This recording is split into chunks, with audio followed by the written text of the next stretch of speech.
nakabuntis siya. Sinabi niya, mayroon akong girlfriend, tapos buntis siya. Wow.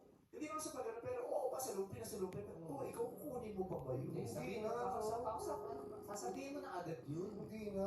Kung konsensya, hiya mo na lang ang musik sa'yo. Pero napag-usapan lang naman ako, that's man na yan, pero thank you because you prepared me to be who I am right now. Yeah. Diba? That situation prepared me to be this kind of person now. And thank you for fooling me and leaving me because that led me to my iron now. Yeah. Diba? Tsaka wala na yun. Sisira na kayo yung lifestyle nyo. Face out kayo, face out. Face out Tapos kayo. alam mo, ito ma-share lang ha. Hindi na kami nakita. Ilang years since naging artista ako, napunta ako sa Showtime. Nakita ko siya, nakapila siya, manunood siya ng Girl Boy Bakla Tombo.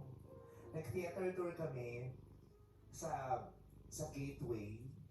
Pagkita ko, nakapila siya. Tapos kasama niya yung anak niya at saka yung sa asawa niya. Di natin, I know.